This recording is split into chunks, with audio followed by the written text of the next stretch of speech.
Hello, and welcome back to episode number 12 of my Aston Martin driver career mode. But is it going to stay my Aston Martin driver career mode as we're going into contract negotiations with the team? We are very dominating Sebastian Vettel in this. So we're choosing between medium risk and high risk. But we are going to try the medium risk strategy, well, not strategy, option, and we actually get declined by Aston Martin. We've been destroying Sebastian Vettel in points, and they're going to decline us when we go on medium risk, which isn't good. But we are now going to try again. They are going to let's see if we can put in a low risk officer, and we have re-signed with Aston Martin for the 2022 second half of the season. We don't have enough money to put any driver perks on, as right now we are still second worst team on the grid. We have got back up above Williams. I believe last episode we were almost behind them.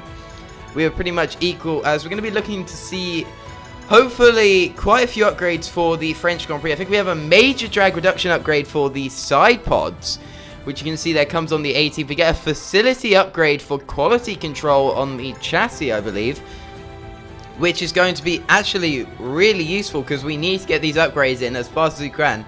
As you can see, if we do this upgrade and it comes through, it'll come in just before Spa. We can rush it for Hungary, but ERS isn't that important for Hungary, as we're going to go for normal. And I'll guess if it goes through and there's no upgrades, that'll put us on top for the powertrain, which is absolutely insane. You see the side pod profile becoming blue there. Unlocks a few more upgrades. We've only got 402 resource points at this point, though, so we can't really do any upgrades. And now, guys, I'm going to have to quickly apologize to you guys, as I forgot to record qualifying and the first half of the race, as we have a failed upgrade there.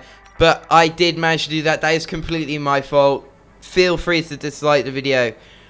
I felt so bad when I was looking at it. But sadly, no qualifying and no first half of the race in like normal thing. It's going to be this replay view like we've had normally, as we're going to go to 5 red lights. And we go green in France, starting P19 on the medium tyres. Dry qualifying, just couldn't really get a lap together for us. We have a pretty atrocious start. We get overtaken by one of the Williams, but we are going to dive down. We have a tiny look at our teammate, Sebastian Vettel there. Not quite getting through. Alex Albon gets back ahead of us. We're going to fight back in as we get hit by Nicholas Latifi. Going right out outside, and we are now being squeezed in by both Williams. No gap for us there. We outbraked ourselves, so we go off track. We actually blow up the 50-meter borders. We're now going to go around the outside of Zhou Guanyu. And now our next target is going to be Yuki Tsunoda, and then above him, Pierre Gasly. But as you can see, we're not good through that section. We need to improve through there at this race, otherwise we're going to lose so much time through that section there. But now we have lost quite a bit of time on the straights. Not much straight line speed to this. We weren't trying really to just drain our ERS, but you see in the braking zone, they're all fighting and squabbling ahead, which means we're going to catch up a lot.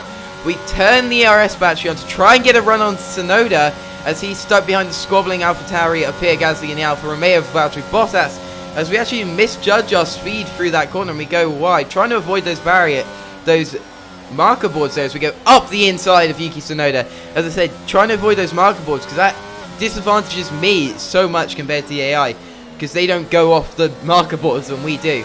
But now Valtteri Bottas is the next car in our side. Tsunoda's about 5 tenths ahead of us. As once again, there's two cars fighting up ahead. I believe that's Mick Schumacher and Esteban Ocon, as we go up the inside of Valtteri Bottas. Oh, it wasn't Esteban Ocon, it was Sergio Perez in the Red Bull.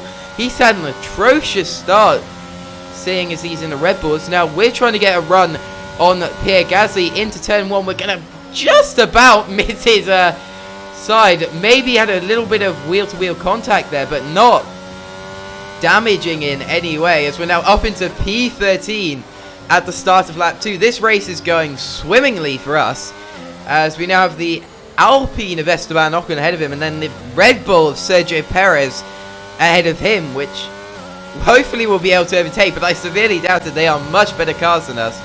Now, coming to the end of lap 2, Esteban Ocon right ahead of us. We've got a tiny bit of a run. Can we sneak down the inside? No, we cannot. We're just going to keep that car rolling those. We're going to have a cheeky look up the inside. We're through on Esteban Ocon.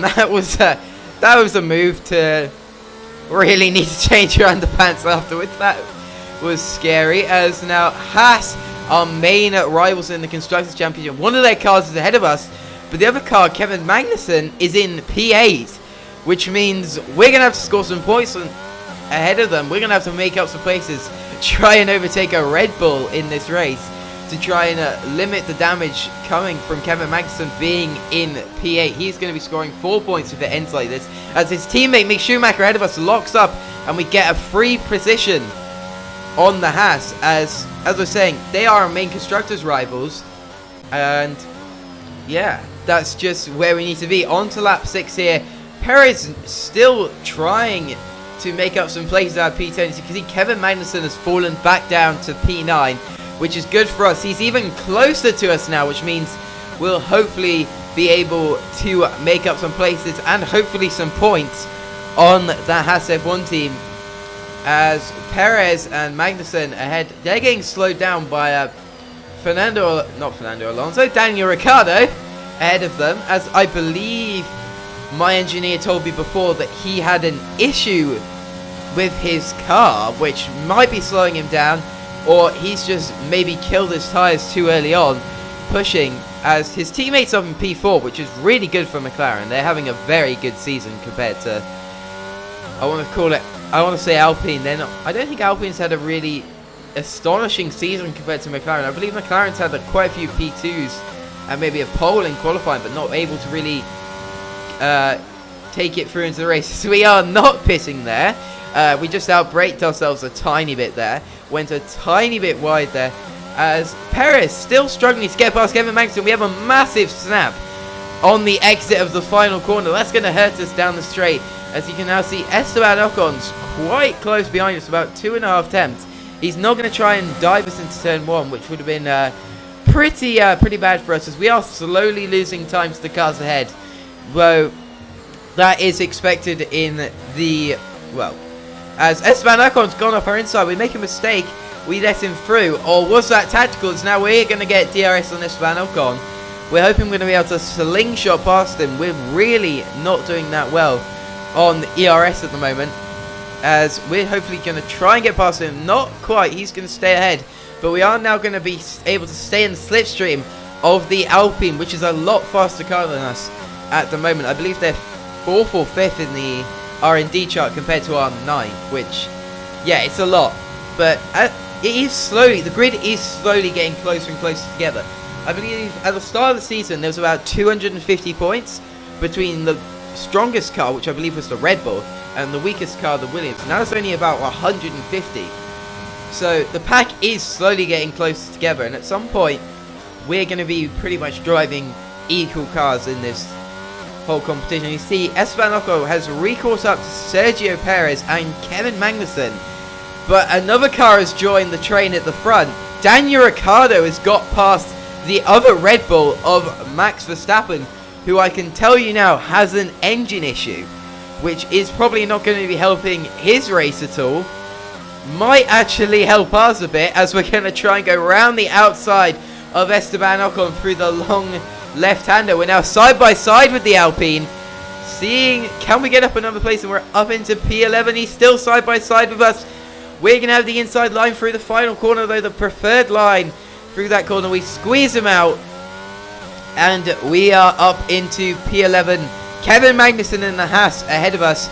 We want that position, as now he's fighting with Max Verstappen and Sergio Perez. There's contact up ahead. We're going to take advantage of this, banging tyres with Max Verstappen. Now we're going to dive up the inside of Kevin Magnussen, and we're up into P9. Two places gained in the space of 2 corners is absolutely insane for a race. We're now gaining points on our main rivals, Haas, who has fallen back, and he's now going to be coming under the pressure of Max Verstappen. I see both Red Bulls choosing to start on the hard tyres. They could be an insanely, strong car at the end of this race. I know they're probably the best car on paper. They're a strong car anyway, but they're going to be very strong. It's now on to the end of lap 12, start of lap 13. We're going to pit on to the hard compound tyres with Kevin Magnussen. So, coming to pits, Kevin Magnussen behind us. Ricciardo pits ahead of us, so does Fernando Alonso. We are going to get a perfect turn in to fit the hard compound tyres, as we're going to have a perfect stop pretty much, 2.3 seconds, as that is going to gain us a bit of time on Kevin Magnussen. As also Daniel Ricciardo ahead, he is going to be one of our main foes. We have a tiny bit of a moment coming out of the pits. We have another moment in the pits as well, as we now have Kevin Magnussen fighting us. We're on cold tyres, we just can't get the car to turn at this point, and the Haas is going to be pressuring us all through this next session. We get a bit of a better drive using the ERS. As you can see, still no marker board there. That's probably the section where we're losing most of our time, along with this bit, this section here. This very tricky, like, modulating throttle section, which honestly I really don't like in this game. That's the one bit I don't like about France, is that one section there. It's just kind of weird. But now Kevin Magnussen has DRS. He's going to go for the move up the inside. He has the dominant straight line speed, and he has passed us into the chicane. We have a better run through the corner though, as I think he went a tiny bit deep, and we're now going to get slipstream off of him, as we need to stay with him, because yeah, this is just the point that we need to stay ahead of Haas. About midway through the season, if we can start scoring better results than Haas, I think we can take their place in the Constructors' Championship. It's not on 100%, but I think it's a pretty good pretty good scenario that we can be in if we keep outscoring Haas, keep getting these tiny victories over them, and try and keep the championship with them alive. As now onto the main pit straight, we are going to have DRS on Kevin Magnussen, as the Max Verstappen's out of the session. I think that's a safety car, and Lando Norris as well, and Carlos Sainz.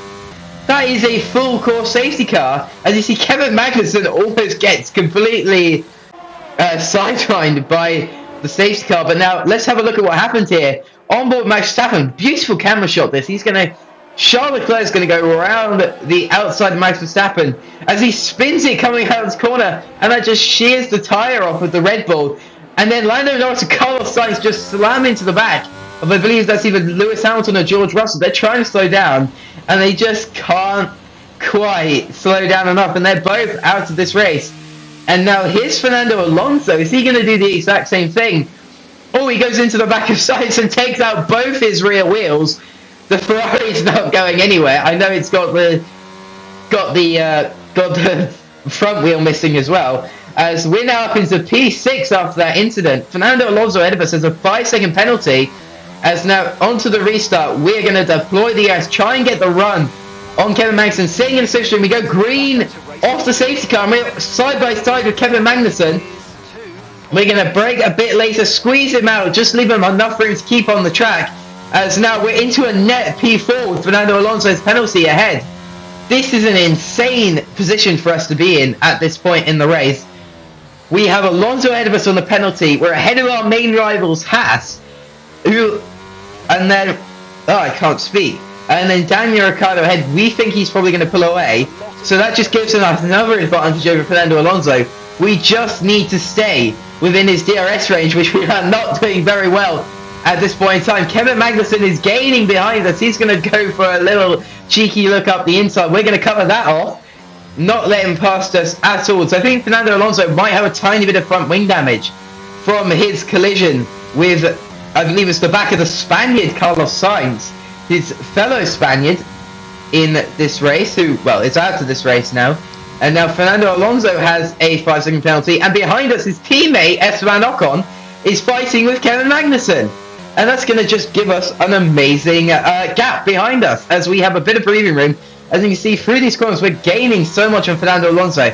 At this point, I'm like 100% sure that he has wing damage. I don't see any way that he can't have wing damage in this race. 10 laps left on the hard tyres. We're right behind Fernando Alonso. Can we get the run out of the final hairpin to come into the first corner? Deploying the ERS, Sergio Perez sets the fastest lap of the race. I believe he's in P2 at this point in the race, along with Charles Leclerc, as Perez, who's come from fighting for P10 with Kevin Magnussen, to fighting for the lead with Charles Leclerc from that safety car. Now onto lap 18. Fernando Alonso ahead of us. Can we get him through this section? We've made overtakes in this section before. We're going to do a copycat move that we did on his teammate Esteban Ocon before. And just hold it up the inside. He's going to come back up the inside of us. We're going to cover that off. And we are now up into a proper P4. Not a net P4 from the penalty. We are in P4. As once again outbraking ourselves, almost going into the pits again. But now we are ahead of Fernando Alonso. He's in a much better car than us. As I said before, I'm pretty sure that he has wing damage. I can't confirm this, but with that 5-second penalty, even if he gets past ahead of us, back ahead of us, we just need to stay with him. As now DRS is enabled. Lap 20, Fernando Alonso behind us. He's going to have the DRS. He has the overspeed in a quicker car. Esteban Ocon right behind his teammate, only about a tenth behind us now. He's not going to follow him through though. As I don't care that Fernando Alonso is re-overtaking us. He has a penalty. It doesn't matter. We just need to try and keep behind Fernando Alonso and keep Esteban Ocon behind us. As, yeah, we don't need to do anything. Fernando Alonso is just going to be there to hold us up. As I'm pretty sure through some corners he is slowing down. I know he can go faster. I know he said he has wing damage. Lord, like I'm 99% sure he has wing damage. But he is majorly slowing us down through this corner. So I think he's trying to get Esteban Ocon ahead of us in the Aston Martin. But we're just staying with him. We've made a bit of a gap to Kevin Magnussen. He's out of DRS range of Esteban Ocon, which is perfect for our Constructors' Championship. As, yeah, we just need to score as many points as possible. We have a slight snap on exit. We're going to deploy DRS. We have DRS to try and stay ahead of Esteban Ocon. We're not fighting with Fernando Alonso at this point in time, as he's going to have a quick look up the inside, not quite getting anything from it, as now we got to catch up a bit to Fernando Alonso, as Esteban Ocon forced us to go a bit offline there, as it shouldn't really matter. We're quite a bit faster through the corners. Now onto lap 22, nothing's really changed. Kevin Magnussen's caught up to us a bit, as Fernando Alonso's gone up ahead. It says green flags behind us. That doesn't make sense. Oh, and it's a safety car. It's a safety car. Alex Albon's out in the Williams. Safety car deployed. Full course safety car. That's going to close us back up to Daniel Ricciardo. But let's see what happened here. The Mercedes George Russell just gets a bit offline, and Albon. Oh, the simulation damage there. Just, I think that's a bit too sensitive. He barely tapped his rear end. As now we've got Daniel Ricciardo close back up to us again. I'm thinking I might have a chance to be on the podium in France. We're going to try and do a copycat move that we did on, I believe it was Kevin Magnussen on Fernando Alonso, getting the better run out of the final corner, as we're now up into a proper P4. Once again, Daniel Ricciardo ahead. That move is going to cost us a bit of time to the car ahead. And now Fernando Alonso is coming back at us. We're going to stay ahead of him for now. Daniel Ricciardo ahead. I'm pretty sure he's out of our sights now. He's over a second ahead. We're not going to make up that gap. McLaren to Aston Martin. We have a bit of a moment coming out of the corner, as now that's going to invite, and we have another moment that's going to invite Fernando Alonso up our inside. We're having a major scrap with the Alpine here, as now I believe he's going to be trying to let his teammate through, the one without the penalty, to try and attack us. We're going to stay ahead of them, but they are going to squabble all through the France chicane, as Ocon is ahead, and so is Kevin Magnussen. He's made up a position on Fernando Alonso. That's not what we need, as we want as many cars ahead of Kevin Magnussen as possible for our Constructors' Championship, but it was going to get over him anyway with the Alonso penalty, so it shouldn't matter that much. But we now have cars which we know are a lot faster behind us, with no buffer of a penalty even if they get past us. So we are right now defending for our lives. We have a tiny moment on the exit. That's going to invite Esteban Ocon to maybe have a look down our inside. He's going to maybe try and go with it. You can see the proximity arrow for him. We're slowing them down through the final corner because I like to try and get a better exit than them. We're not caring about Ricciardo ahead. We just need to slow them down. We need to keep ahead of them now. Onto lap 26. Ocon's about 6 tenths behind us. We need them to fight as we go a bit cheeky line through there. Not what I'd want. But now Ocon's behind us. Fortes, he's gaining on us still. We're just that direction. Not directional. Well, marker board is now gone. So still gone. We're losing time through there. We're going to lose time through this section. You see they gained about 4 tenths on us in there. He's only 2.8 seconds behind us. I believe he's going to get DRS, which we're going down the straight with the flying ERS, trying to see if we can stay ahead. Fuck's sake. We're going to stay ahead. Lap 26 here. Penultimate lap of the race. We're trying to stay ahead. We've got so much battery to use with the ERS upgrades we had. We've got this drag reduction updates, which are actually helping us quite a bit. Stay ahead on these massive straights, and we know before we were better in the corners on Ocon. I don't know about Magnussen because we overtook him on a straight, but we're going to keep heading through the corners. He's closing right up to our rear end. As usual, hard tyres on the Aston Martin. Not feeling very good at the end of the stint, or at the start of the stint, or just anywhere in the stint. He's having looked up our inside, up our outside. Is he going to try for a move into this final complex? We run a bit wide. We're going to cover off that inside. Slow them down once again in the final turn as we run wide. That is not what we want. They're going to have a run on us now. Ocon, we're going to squeeze him out to the inside. We have the overspeed. Now on the final lap, DRS is enabled. That is not what we need. We're going to stay ahead of Esteban Ocon for now. So we run wide again. These hard tyres not got any grip left in this race. Kevin Magnussen is going to overtake us as Ocon and Alonso are fighting. The two Alpines having a scrap. That doesn't matter to us. They're just gaining us time. I now need to focus on getting back ahead of Kevin Magnussen. We're going to have DRS as DRS is enabled, and we are behind Kevin Magnussen at the detection point. Deploying the DRS, I assume he's fully draining his battery. We've got the DRS. We're going to have to make a major lunge on Kevin Magnussen if we want to keep that P4. We time up the inside contact with Kevin Magnussen. That, from my point of view, is a very George Russell move like he did in France with Perez. Although we managed to get ahead compared to the Perez in this incident, Magnussen.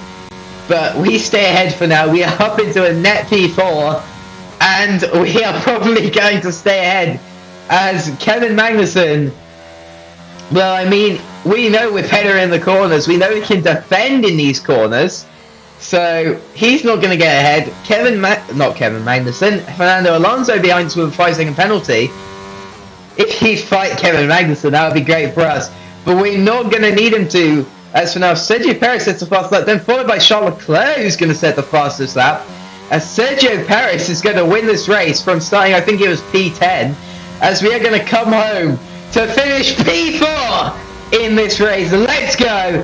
That's one of our best results ever, P19 to P4. We did get helped a lot with the safety cars and the massive incident ahead of us. We get driver of the day, but that was just a massive drive from us. The car felt so good. This Aston Martin is so good in the straight line speed and the high speed corners. It's a slow speed where it's really understeery, which I'm not looking forward to Hungary with that knowledge in hand. But congratulations to Sergio Perez. I think it was P10 to P1. He deserves that driver of the day a lot more than me, as that was just immense from the Red Bull driver. I know he got helped by the incident, but that's still, he was squabbling with the Haas, failing to get past the Haas and the McLarens at the start, which was just insane. You can see coming to the podium, it was him on top with Daniel Ricciardo P3 and Charles Leclerc P2. Charles Leclerc putting up a really strong championship bid in this race, in this alternate universe of ours. As I'm going to thank you guys for watching. This has been our best result yet. We totally deserve this. Our race pace was insane. Our qualifying pace, as usual, was a bit down. But thank you guys for watching. Like and subscribe if you enjoyed. And I'll see you guys next time for episode number 13 at the Hungarian Grand Prix. I will see you guys next time. Bye-bye.